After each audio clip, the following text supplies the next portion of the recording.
Sallallahu ala Muhammad sallallahu alaihi wasallam. Makanya harus betul-betul kita itu memiliki pemahaman yang benar. Dan pemahaman yang benar adalah yang kita ambil dari para ahlul ilmi yang siqah. Yang mereka berjalan di atas kebenaran, mereka siqah di atas jalan kebenaran, mereka mengamalkan agama sebagaimana yang diamalkan para sahabat Nabi ketika mereka mempelajari ilmu dari baginda Nabi, langsung dari baginda Nabi Shallallahu Alaihi Wasallam. Makanya kita harus mengingatkan apa yang dikatakan oleh Imam Malik bin Anas, inna hadzal ilm lahmuka wa damuka wa anhu tusalu yaumil qiyamah. Sesungguhnya persoalan ilmu itu persoalan darah dan daging kamu. Inna hadzal ilm, ilmu agama itu persoalan. Inna hadzal ilm lahmuka, dagingmu, wa damuka, darahmu, wa anhu tusalu yaumil qiyamah. Sesungguhnya darahmu dan dagingmu itu ditanyakan oleh Allah. Fangdur amman ta'khudunahu. Maka lihatlah dari mana kamu mengambil ilmu. Saya ingin kepada diri saya dan kepada semuanya, bahwasanya penuntut ilmu itu harus betul-betul kokoh dia. Ibaratnya pohon yang besar, yang berdiri di pinggir hutan ataupun di tengah hutan, yang telah berakar ratusan tahun. Maka begitu sulit untuk merobohkan pohon ini. Kenapa? Karena akarnya menghujam. Jadi tidak boleh seorang penghafal Al-Quran itu generasinya ikut-ikutan. Imah, dia ngikut sana, apa yang trending ngikut, apa yang didapatkan dari seseorang itu langsung diikuti tanpa dia memiliki kekuatan yang mengakar pada dirinya ketika dia menghafalkan Al-Quran. Kenapa? Hati-hati. Karena ketika kalian menghafalkan Al-Quran, banyak orang yang akan mendekati kalian. Yang ternyata terkadang mereka merasa lebih memiliki harta dan jabatan daripada kita. Lalu mereka akan memanfaatkan untuk kepentingan-kepentingan secara sepihak dalam diri mereka. Dan akhirnya bisa mengubah bagaimana referensi kita terhadap apa yang kita dapatkan ketika menghafalkan Al-Quran. Makanya fokus. Yang kedua, kalau kita menghafalkan Al-Quran, ketika kita belajar dari apa yang dikatakan oleh Rasulullah dalam riwayat Abdullah bin Amr bin As, aksaru munafiki hadhil ummah qurrauha. Kebanyakan munafiknya umat ini adalah para penghafal Al-Quran, maka itu melahirkan sikap dan komitmen kuat. Menghafalkan Al-Quran itu betul-betul berakar pada referensi yang benar. Membaca dengan tafsir bil ma'sur, mengetahui setiap perkataan para ulama tentang setiap ayat itu. Bagaimana ayat itu dijelaskan, maksudnya kemana, arahnya kemana. Dan itu yang betul-betul membuat kita, kalau kita berinteraksi dengan ilmu yang benar, sihatul faham, lalu ditambah dengan husnul qasdi. Husnul qasdi itu adalah niat kita memang betul-betul tulus, bahwasanya tidak ada yang kita tuju kecuali adalah Allah. Maka kita mengharapkan semoga itulah yang akan menjauhkan kita dari kemunafikan pada masa duha iman. Jadi betul-betul kita harus mempelajari selektif di dalam kita memilih ilmu dari mana kita mengambil ilmunya. Bukan berarti kita nanti fanatik buta lalu menolak ilmu yang datang dari lain. Tidak. Berhati-hati. Memang beririsan tipis dengan sikap fanatik ta'assub. Tapi berhati-hati itu merupakan perkara yang menjadi kewajiban para penuntut ilmu dan menjadi kewajiban para penghafal Al-Quran. Kita ini harus berhati-hati. Supaya jangan sampai orang ketika menghafalkan Al-Quran, tapi justru lalai dengan maknanya. Justru lalai dengan perkataan para ulama yang menjelaskan tentang setiap kata yang dihafalkan olehnya. Lalu hanya fokus kepada hafalan. Lalu tidak fokus kepada referensi, tidak fokus di dalam seleksi ketika mengambil ilmu dari mana. Itu berpotensi besar untuk menjadikan seseorang terjangkiti dengan penyakit yang kita khawatirkan yang tadi dijelaskan oleh Nabi. Munafik tanpa sadar. Ya. Maka ini yang kedua yang kita harus paham, sihatul faham. Ya. Poin yang pertama, husnul qasdi, hatinya ikhlas tertuju hanya kepada Allah. Ya. Yang kedua, yaitu adalah memastikan betul bahwasanya yang kedua itu adalah dia memiliki kekuatan referensi yang kuat sekali.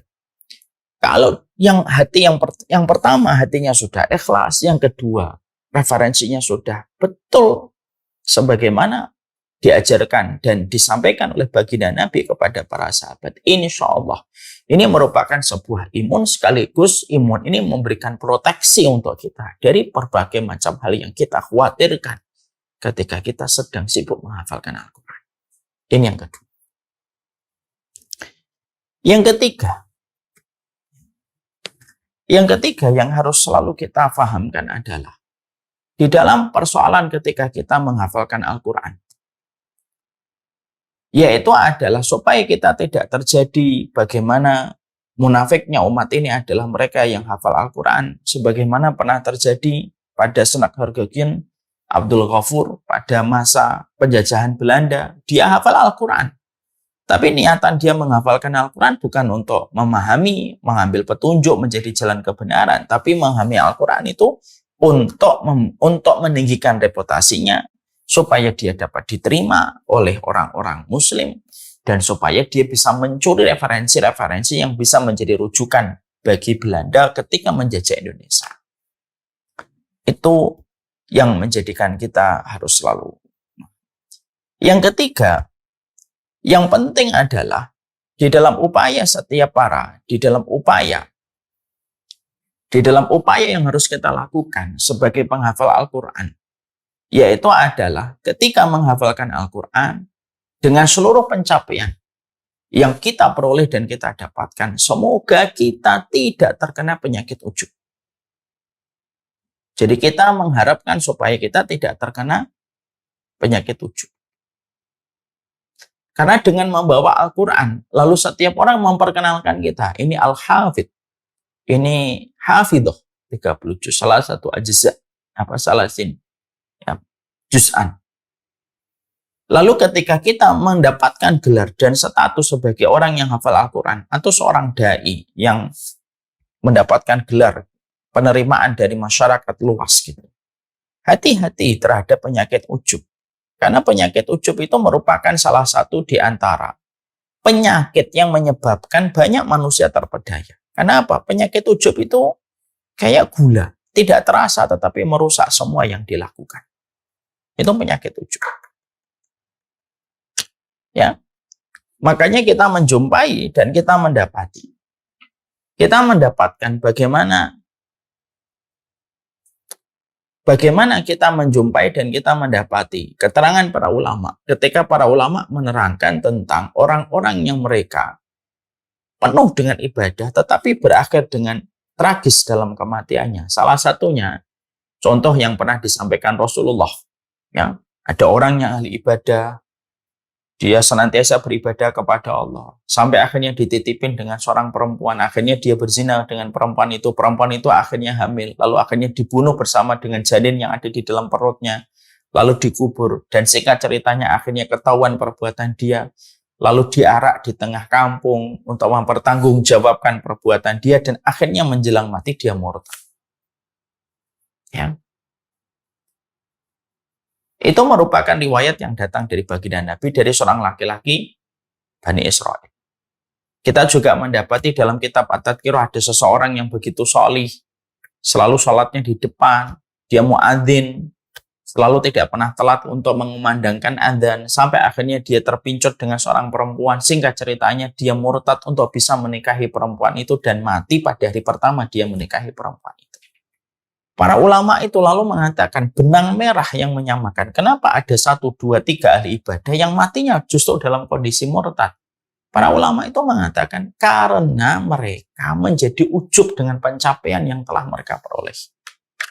Pencapaian dari ibadahnya, pencapaian ilmunya, dan pencapaian taatnya itu menjadikan ujub. Kalau sudah ujub ditinggal sama Allah. Kalau sudah ujub ditinggal sama Allah. Itu pula yang kita peroleh dari sebuah kisah nyata yang kita jumpai dari Abdullah Al-Qasimi. Mungkin para santriwati tahu Abdullah Al-Qasimi, seorang ulama besar, ulama yang pernah mendapatkan laqab, ya, mendapatkan sebutan dan gelar, yaitu adalah Ibnu Taimiyah fi hadzal asr. Beliau itu adalah Ibnu Taimiyah zaman ini. Dan beliau membuat sebuah karangan yang luar biasa, yaitu As-Sira' bainal wasaniyah wal Islam, yaitu pertempuran antara Islam dengan komunisme, karena pada tahun 1930-an 40-an itu luar biasa pertentangan antara kapitalis dengan komunisme, dan komunisme itu sedang jaya-jayanya di banyak tempat. Maka dia membuat sebuah buku di mana buku itu mendapatkan pujian luar biasa yang mengalir untuknya dari ulama timur dan barat, utara dan selatan, mengalir untuknya. Sampai akhirnya, naudzubillahi min dzalik, akhirnya dia menjadi murtad ketika beliau tertarik dan terpincut dengan seorang perempuan dari Lebanon yang berpikiran komunisme.